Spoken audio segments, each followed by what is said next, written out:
सारे खवय्ये. हे फ्रेंड्स, मी शेफ निलेश लिमाय. आम्ही सारे खवय्येमध्ये तुमचं स्वागत. आपण म्हणजे आपल्या देशाने जी जगाला एक मस्त देण दिली आहे ती म्हणजे भात किंवा राईस. जितका भात आपण खातो ना, किंवा आपल्याबरोबर पाश्चात्य आपल्याबरोबर फार ईस्टर्न कंट्रीज आहेत किंवा साऊथ ईस्ट एशियन कंट्रीज आहेत, तितका भात बाकी इतर जगात कुठेही खाल्ला जात नाही. म्हणजे अमेरिकाज आणि युरोपमध्ये ब्रेड खाण्याची सवय आहे, पण आपल्याकडे जसा भात वेगवेगळ्या पद्धतीने खाल्ला जातो तसा कुठेही खाल्ला जात नाही. ऑफकोर्स त्याच्यामध्ये जपान आलं, चायना आलं आणि आपण इंडिया आलं. आपल्या अनेक प्रकारचे व्हरायटीज आपल्याकडे आहेत, तांदूळाचे म्हणा किंवा भाताचे म्हणा. पण आजच्या आपल्या या राईस स्पेशल एपिसोडमध्ये मी तुम्हाला असे छान पदार्थ करून दाखवणार आहे जे मी स्वतः ट्राय केलेले आहेत, मला तिकडे कोणीतरी सर्व केलेले आहेत, त्यामुळे मला माझ्या ज्ञानात भर पडली आहे या भात बनवण्याच्या रेसिपीजमध्ये आणि मला असं वाटतं की तुमच्या सुद्धा ज्ञानात तितकीच भर पडावी. So let's start. आजची आपली पहिली रेसिपी असणार आहे फता एल पनीर. आता नाव जरा कॉम्प्लिकेटेड आहे, ऑफकोर्स नाव अरबिक आहे. ॲक्च्युअल त्याचं नाव आहे फता अल लामा, कारण त्याच्यामध्ये ॲक्च्युली मटण वापरलं जातं, पण मटणाच्या ऐवजी आपण वापरणार आहोत पनीर, त्यामुळे मी त्याला नाव दिलंय फता अल पनीर. आता ही रेसिपी काय आहे मी तुम्हाला सांगतो, पण त्याआधी ह्याच्यातलं साहित्य काय आपण ते पाहून घेऊ. लाल तांदूळ किंवा पटनी राईस, तसंच पनीर ज्याचे आपण बारीक क्यूब्स केलेले आहेत साधारणतः 100 ग्रॅम. तांदूळ आपण घेतलाय 1 वाटी, मोठी वाटी.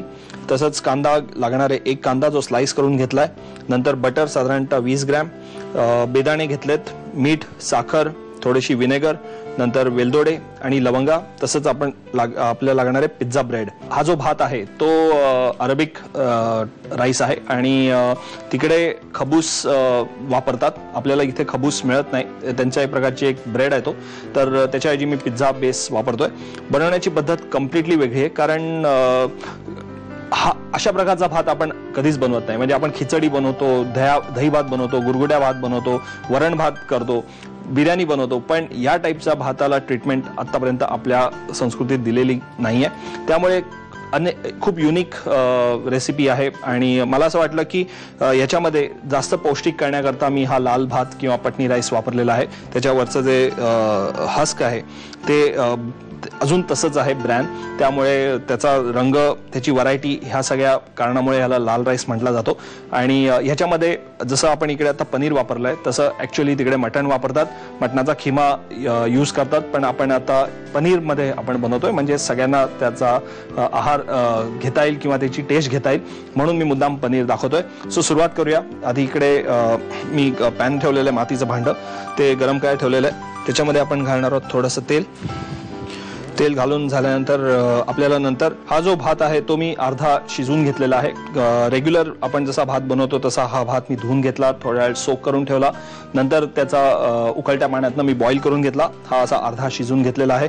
या पॅनमध्ये आपल्याला थोडंसं बटर आधी मेल्ट करायचं आहे. बटर मेल्ट करून झाल्यावर हा जो पिझ्झा ब्रेड आहे तो मी कट करून घेतो ट्रायंगल्समध्ये, कारण त्याचे आपल्याला टोस्ट करून घ्यायचं नंतर, म्हणजे भात आणि रोटीचं मस्त कॉम्बिनेशन या डिशमध्ये आपल्याला मिळतं. बटर थोडंसं मेल्ट झालंय. आपण हे पिझ्झा स्लाइसेस जरा टोस्ट करून घेऊ या बटरमध्ये मस्त. लेअरिंग सुद्धा करायचं, तर प्रत्येक वेळेला भाजीनीच करायचं असं नाहीये. सो खूप वेगळी पद्धत आहे ही राईस बनवण्याची. हे पिझ्झा ब्रेड आता टोस्ट करून झालेत, ते मी या प्लेटमध्ये काढून घेतो. हाच मी हळू करतो. आता याच्यामध्ये आपण घालूया थोडंसं तेल आणि याच्यामध्ये कांदा सॉटे करून घेऊ. या कांद्यामध्ये आपण घालणार आहोत हे पनीर. त्याच्यामध्ये आपण घालणार आहोत थोडंसं मीठ,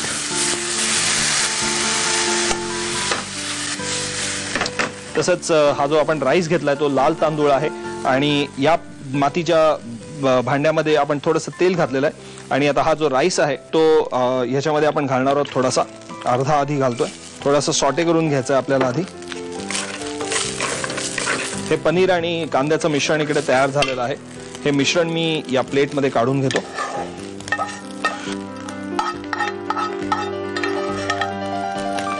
आता परत आपल्याला या पॅनमध्ये या वरती घालण्याकरता जे पाणी आपल्याला लागणार आहे, कारण भात मी फक्त अर्धाच शिजवलेला आहे, तर तो भात पूर्ण शिजवण्याकरता आपल्याला या पॅन मध्ये थोडंसं विनेगर घ्यायचंय.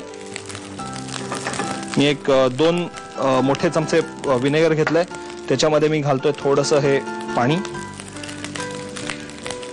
त्याचा कंप्लीट तो सायट्रिकपणा जो आहे तो मी काढून टाकतोय त्याच्यातनं. नंतर ह्याच्यामध्ये आपल्याला घालायची थोडीशी साखर, थोडंसं चवीला मीठ, नंतर वेलदोडे आणि लवंग. सो तुमच्या लक्षात आलं असेल की ह्याच्यामध्ये आपण या पाण्याला एक मस्त असा वेगळा स्वाद त्याच्यामध्ये दिलेला आहे. हे जे पिझ्झा बेस आहे मी टोस्ट केलेले, ते पिझ्झा बेस मी ह्याच्यावरती अरेंज करतो. ओके, त्याच्यामध्ये ही जी पनीरची भाजी आपण केली आहे थोडीशी, ती याच्यामध्ये मिक्स करतोय. याच्यासाठी भांडं चांगलं असं मोठं घ्यायचं. ह्याच्यानंतर आता हा उरलेला राईस आपण ह्याच्यामध्ये घालून टाकू.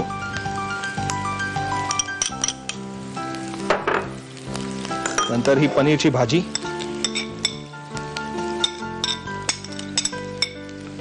ग्रेट.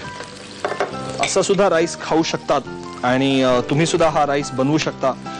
हे थोडेसे पिझ्झाचे ब्रेड त्याच्यावरनं.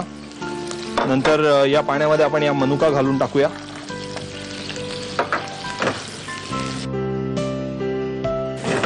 पाणी आता उकळलंय चांगलं आणि विनेगर सुद्धा त्यातलं जे आहे ते थोडंसं इव्हॅपोरेट झालं, त्यामुळे आता त्याला टेस्ट चांगली आली असणार. हे पाणी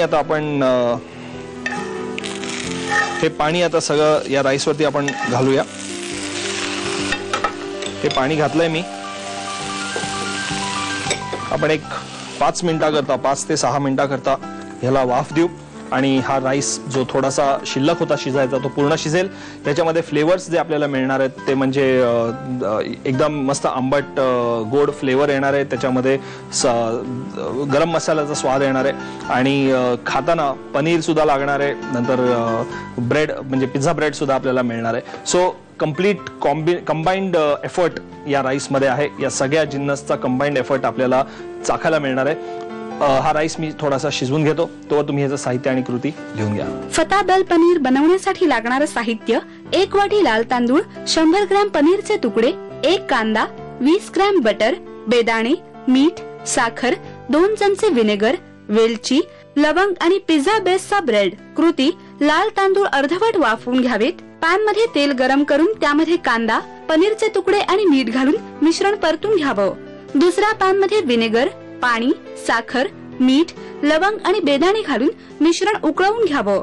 पिझ्झा बेसचे त्रिकोणी आकारात तुकडे करून बटरवर खरपूस भाजून घ्यावेत. अर्धवट शिजलेल्या लाल तांदळाच्या भातावर भाजलेले पिझ्झा बेसचे तुकडे, कांदा आणि पनीरचं मिश्रण घालावं. त्यावर पुन्हा उरलेल्या भाताचा थर, पनीरचे मिश्रण, पिझ्झा बेसचे तुकडे आणि विनेगर, साखर आणि बेदाण्याचं मिश्रण घालावं. 5 मिनिटं वाफवून डिश सर्व्ह करावी.